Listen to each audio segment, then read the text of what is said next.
Let's look at the third part of Chapter 1. We're going to look at miscellaneous cognates, things that typical spelling changes that appear across the different types of words. They can appear in nouns or verbs or adjectives or adverbs. So, first of all, there's a lot of words in English that start with SP and ST. Traditionally, historically, words in French don't start with SP or ST. These words in English often come from words that started with ESP or EST. And the English drops off the E from French. So for example, the word l'espace, we get the word space from it. The French leaves the E that was there originally, but in English we just drop off that E and get that word there. So if you see something that starts with ESP or EST, drop off the E and see if you get the word in English that you're looking for.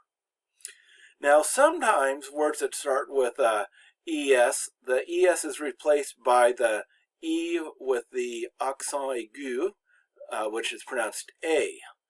And so in the word étudier, we have that E that used to be an ES, and then you drop off that E, and we would get to study there. Now let's talk about accent marks and how we can use them to help figure out the meaning of words, especially if they're cognates. Now, in French, accent marks, and these diacritical marks, except for the little thing that occurs on the C, are only used on vowels. And so we're going to look at them one at a time. The first is the circumflex, kind of a little hat that goes on a vowel, and it often indicates that there used to be an S following the vowel, and the S got written smaller and smaller until they just put it on the top of the E and just put part of the S there. So for example, une forêt is a forest. That S gets transformed into a accent mark. Rôtir means to roast. So you see how there's an S there. So a lot of times when you see a circumflex, put an S right after that letter and you'll be able to tell what the word in English is. Okay, now the least used accent mark is called the trema, and that's 2 dots over the vowel. And all that does is to show that the vowel is pronounced. It's not silent or it doesn't blend in with the previous one. And there's only like 3 words that I can think of that it's used. Noel is the word for Christmas, and they put 2 dots there, otherwise it would be pronounced Noel. It's Noel. And then the Hebrew prophet Joel also has 2 dots over the trema to indicate that it's pronounced 2 syllables Joel. The state Hawaii also has a trema over it. Now let's talk about the letter E, because that's where most of the accents occur. E's can have 3 different types of accents on it, besides the ones that we've already seen. So this gets a little tricky because the E's can take on so many different forms. Now the accent mark on E's is going to primarily indicate how they're pronounced. So we can start off with the E with the accent grave, the grave accent. And this often indicates that the following consonant used to be doubled. And so you won't see this. This will be followed by a single consonant, except in old spellings where they might not have the accent mark on it, but you would have a double consonant after it. And it always indicates that the E is pronounced like the short E in English, like the E in egg.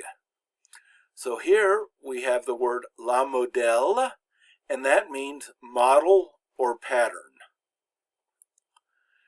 Now the E with the accent going the other direction, that's a accent aigu, or an acute accent. It's always pronounced like the long A in English. Here we have L'égalité. So A and A. A is the sound that this accent always makes, except in one word. But that's another story for another day.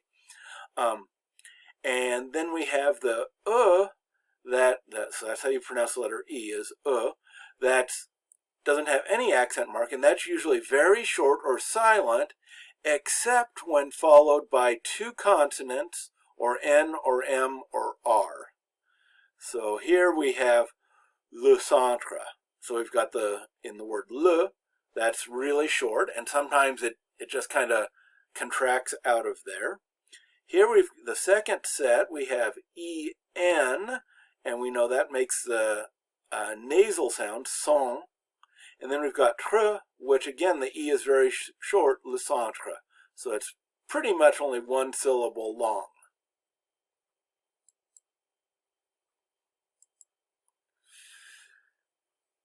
Now here are, there are some accent marks that are used not to affect the pronunciation of the word, or not because they're historically spelled different, but they're simply put in to clarify the meaning of the words.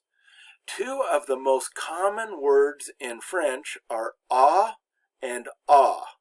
So they're just one letter, just the letter A, and ah with an accent is going to be a common preposition, meaning at, to, in, etc., or the sign of an indirect object, which we use the word to, so it fits into this idea of at, to, in, etc.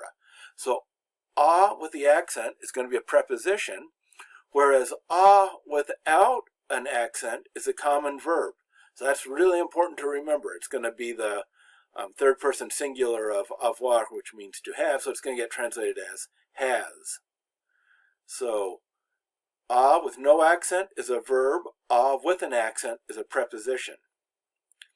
Now here, OU makes the oo sound. That's one of the difficult sounds for English speakers to make, because you have to stick out your lips. There's oo and oo. They're pronounced exactly the same, but oo with no accent means or. Like I'm going to go to Nevada or Arizona for vacation. The oo means or, but when oo has an accent mark on it, it gets translated as where. Like Arizona is where the Grand Canyon is found. That would be oo with an accent mark. So you want to remember that these two both are common words that often are connecting things together, but the oo with the accent mark is going to be where, and oo without is just going to simply be the or. And then there's law versus law. Law without the accent mark means the, or it's going to be some type of pronoun, but it's going to be something that indicates a feminine noun. Law with an accent mark is going to be the word there, like over there. And so that'll help you separate what the meaning is if you remember that law as the kind of the indicator of location that has the accent mark. All right, now one last section here that we should look at is on page 493 of your textbook. You've got a list of false cognates. So these are the anti-cognates. These are what will fool you and trick you and make your life miserable. In French, they're called les faux amis, the false friends. It looks like you know what they mean, but you don't. So for example, let's look at just a few of them. In French, we have the word achever, and that looks like that means to achieve, but no, it doesn't. It means to complete or to finish off. So it means something different. It doesn't mean achieve, it means to complete. To say achieve, you have to say accomplir in French. Actuel You would think that means actual, but it doesn't. It means the current or present, whatever you're talking about. Actual, we would use the word réel or véritable, real or veritable. Assister doesn't mean to assist, it means to attend. To assist, we use the verb aider.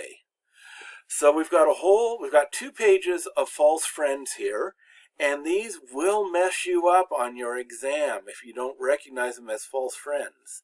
So what should you do?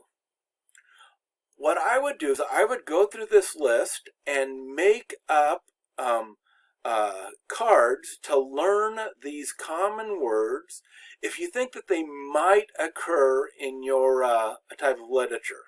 Now, verbs like achever and actuel, these abstract words, they could occur in any type of text.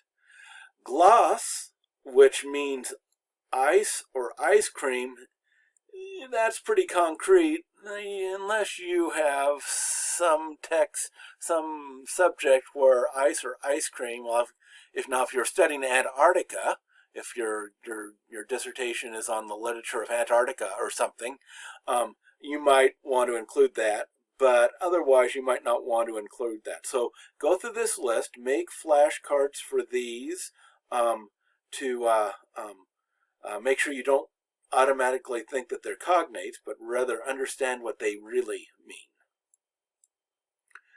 So here is a final set of exercises for Chapter 1. Once again, write out a translation for them, and when you have finished, you can go to the next video to see if you got them right.